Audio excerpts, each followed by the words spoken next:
Hi guys, and welcome back to the channel. So today we're going to be making some Halloween pendants. So I'm using the mould that I got from Temu. These flowers I got from Amazon. I think they were $3.99, and we're going to be using the actual silver Halloween bits that I also got from Temu. So I'm picking out here the bits that I want. So I decided on the spider, and after rooting around a little bit, because I had seen some in there, a pumpkin, so I decided to use those.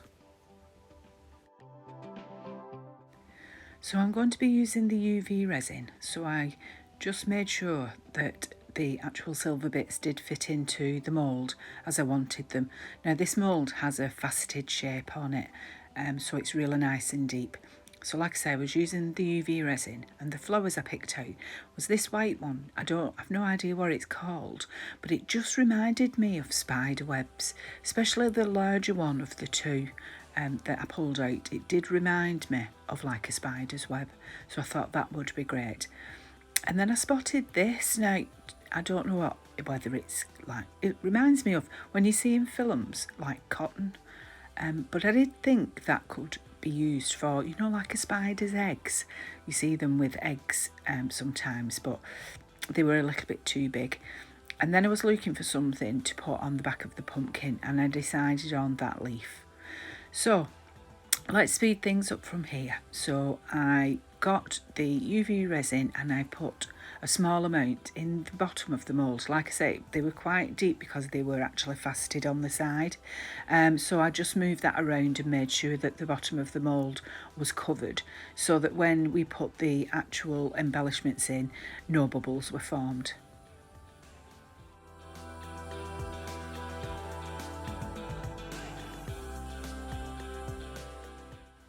I also went over it with a lighter just to pop any surface bubbles that was there.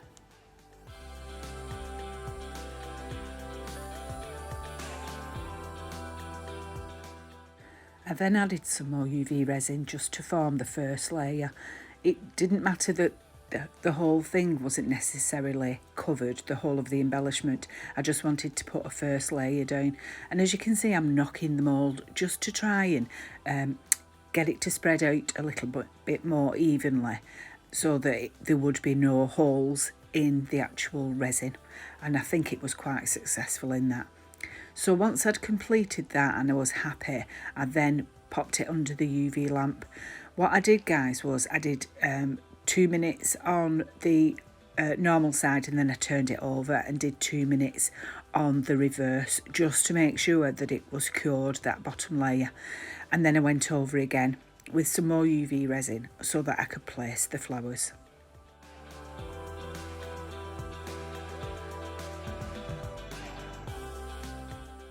So you'll see, you guys, I'm just actually pushing the resin around just to make sure it's fitting in all the little bits of gaps and things. Obviously within the spider's legs there were gaps, so I just wanted to make sure that it was actually fitting in there, and then going behind the actual hole in the pendant that you'd feed the chain through, or whatever you was putting it on.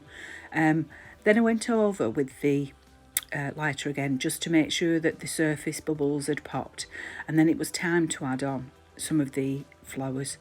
So on this one I added 2 of the flowers just to the bottom where the actual pendant was, and you'll see there's like a gap at the top. And then for the spider, when I put the actual flowers in, like I say, I don't know what these are called, they started to spread out, which I really liked. So I just pushed them around a little bit and separated them so it looked even more like a web.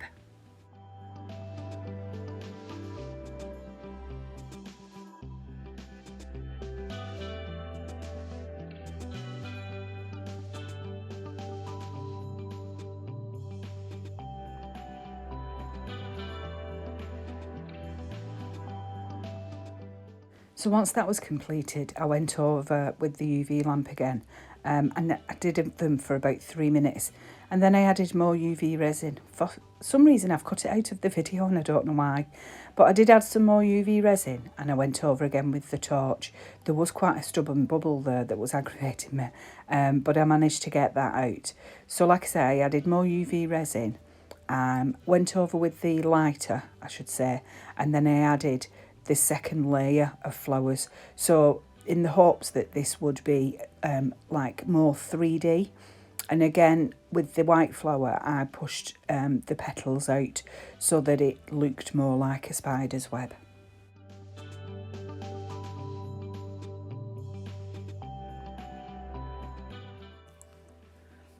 So I pop them under the lamp again for 3 minutes. I'm doing 3 minutes on each of the curing times under the lamp just to make sure that they're cured correctly and like there's no soggy bits in there. I wanted them to cure correctly. So after I'd done that, I went over again with another layer of the resin.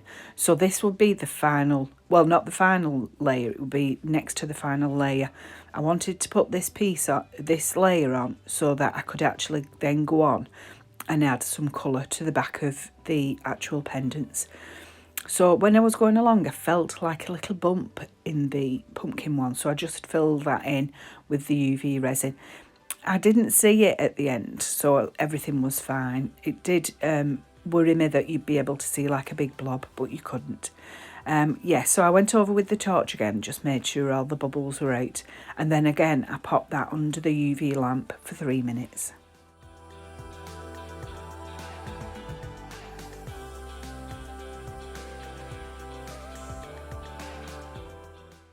So once that was all cured, I went over the back of the pendants with the silver black mica powder from Milton Crafts.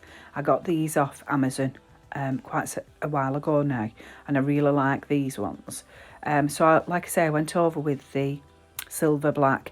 All I did was basically rub the mica powder along the back of the actual pendants, and then I went over them with another, the final layer of the UV resin, making sure that everywhere was covered and that they were flat.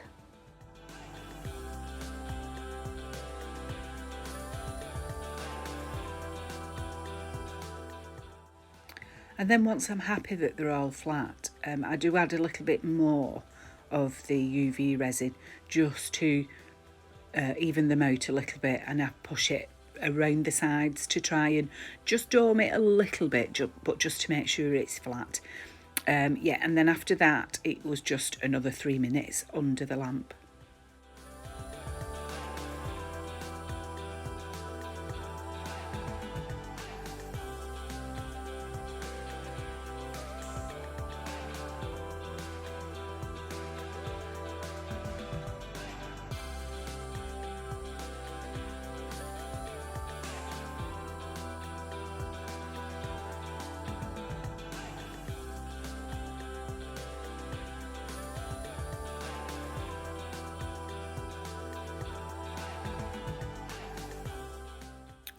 So now it's time to demould.